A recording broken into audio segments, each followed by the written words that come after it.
भारत में निवेश को लेकर एक आदत बहुत तेजी से बदल रही है। एक समय था जब लोग पैसे को सिर्फ बैंकों या पोस्ट ऑफिस के बचत खाते या फिक्स डिपॉजिट में रखते थे, लेकिन अब तस्वीर जो है पहले जैसी नहीं।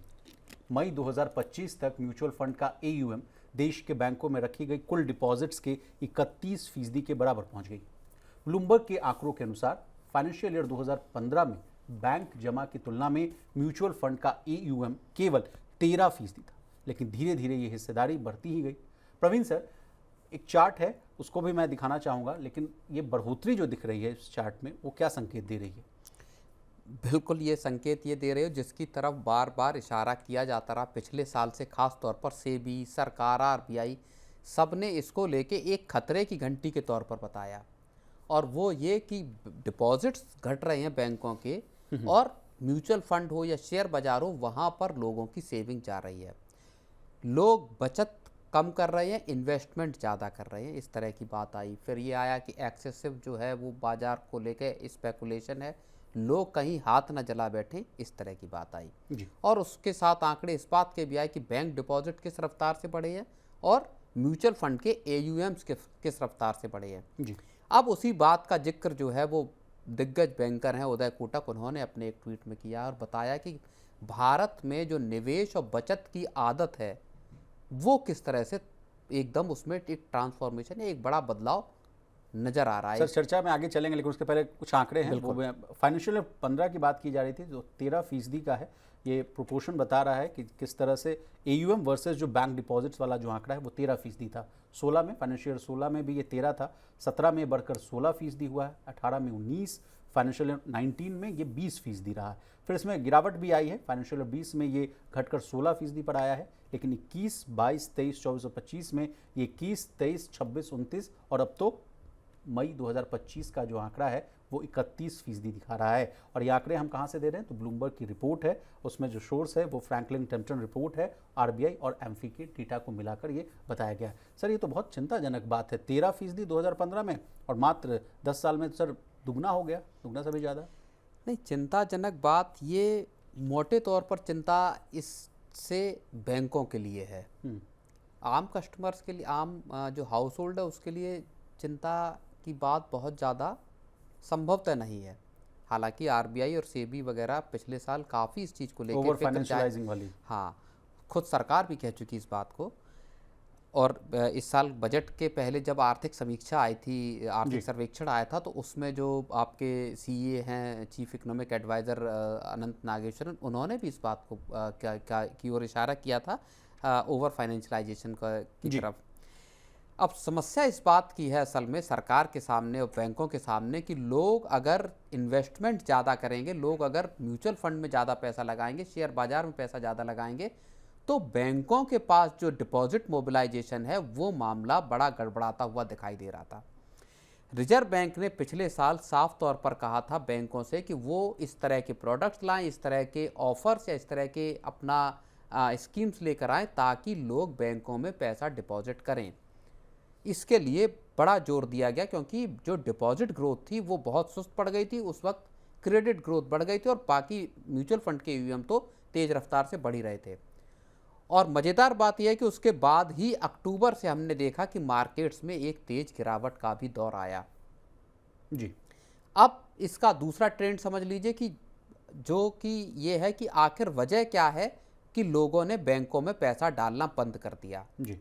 दो बड़े फैक्टर मोटे तौर पर हैं जो लोगों को समझ में आए हैं, और समझ में कब आए हैं? समझ में आए हैं लोगों को ठीक कोविड के बाद से। कोविड के दौर पे जब ज़्यादातर दुनिया अपने घरों में कैद हो गई, लोग घरों में बंद हो गए, उसके बाद लोगों के पास एक बड़ा जो तरीका बचा कि क्या करा जाए खाली वक्त में, तो लोगों को लगा कि अब शेयर बाजार में या म्यूचुअल फंड में पैसा लगाया जाए। जी। दूसरी वजह ये रही कि महंगाई के का जो दर थी 6-7% के आसपास, जो 5-6% के आसपास का जो रिटेल इन्फ्लेशन का रेट था, उसने लोगों को ये बता दिया कि 6-7% ही अगर आपको बैंक से ब्याज मिल रहा है आपके टर्म डिपॉजिट में, तो वो आपकी बचत को, दरअसल बचत कहें या इन्वेस्टमेंट कहें, वो आपकी बचत को कमज़ोर कर रहा है, आपके लिए रिटायरमेंट या उसके बाद के लिए पैसा नहीं है। जी। तो ऐसे एक अनसर्टेन माहौल में लोगों का रुझान, और हमने उस दौरान देखा हर साल बड़े पैमाने पर डीमैट अकाउंट नए खुलते हुए, और वही वजह है कि 2021 से जब आप 2025 तक आप देख रहे हैं तो 21% से लेके ये बढ़कर 31% पर पहुंचता हुआ AUM जो है वो एज अ परसेंटेज ऑफ, मेरे पास आंकड़ा है सर। एक AUM की आप बात कर रहे हैं तो मई में जो है म्यूचुअल फंड इंडस्ट्री का जो कुल नेट एसेट अंडर मैनेजमेंट, यानी जिसको कि आप AUM के नाम से जानते हैं, वो बढ़कर 72.20 लाख करोड़ हो गया, जो अप्रैल में ही 69.99 लाख करोड़ था।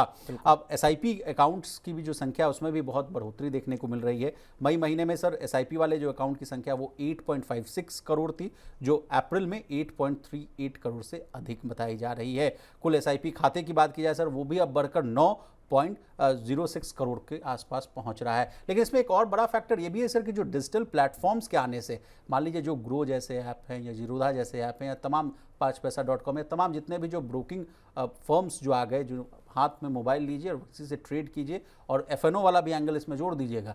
लोगों को बचत जब नहीं हो रहा था तो ऐसी सुगबुगाहट थी, जब टेलीग्राम देख लेते थे लोग या इंस्टाग्राम देख लेते थे और कहा जाता था उसमें फेक प्रॉफिट एंड लॉस का स्टेटमेंट चलता था कि देखिए FNO ट्रेडिंग कीजिए और लाखों करोड़ रुपए बनाइए। लोगों को लगा कि बचत कम हो रहा है तो क्यों ना थोड़ा पैसा लगाकर FNO में एंट्री लेते हैं और वहाँ से राजा बन जाते हैं। वहाँ भी गर्त में खाए। इससे भी की स्टडी आ गई सर, 100 में से 93% लोगों को कहा गया कि औसत नुकसान जो है 50,000 से लेकर 1.5 लाख रुपए तक के आसपास का है। पूरी कहानी को समराइज करिए सर। नहीं, बचत लोगों की कम नहीं हुई। अच्छा। खास तौर पर जो सैलरीड लोग थे, नौकरी पेशा थे। देखिए, उस कहानी को ऐसे समझिए कि जब लोग घर रहे, ऑफिस का आने जाने का खर्चा बचा, बाहर का खाने का खर्चा बचा, थिएटर का खर्चा बचा, टूर एंड ट्रैवल का खर्चा बचा, तो वो पैसा लोगों के खातों में जमा हुआ ड्यूरिंग दी कोविड पीरियड। कम से कम 2 साल 2.5 साल आप ये पीरियड मानकर चलिए। अब और इसी चीज़ को हमको दिखाई देता है जब कोविड के ठीक बाद, जब कोविड कमज़ोर पड़ा या चीज़ें पटरी पर लौटी, तो हमने रियल एस्टेट सेक्टर में बूम आते हुए देखा।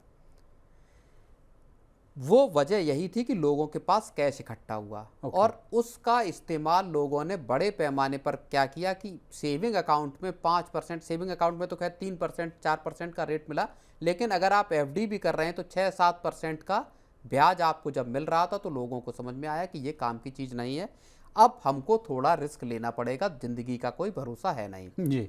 तो वहाँ से फिर SIP शुरू हुई, वहाँ से फिर म्यूचुअल फंड में गया, F&O में गया पैसा और शेयर बाजार में गया, रियल एस्टेट में। और 2020-21 का ही दौर है। उसके बाद से 4 साल तक का, या 2024 के सितंबर एंड तक अगर हम जब देखते हैं 27 सितंबर तक, तब तक बाजारों में एक तरफा तेजी भी नजर आई।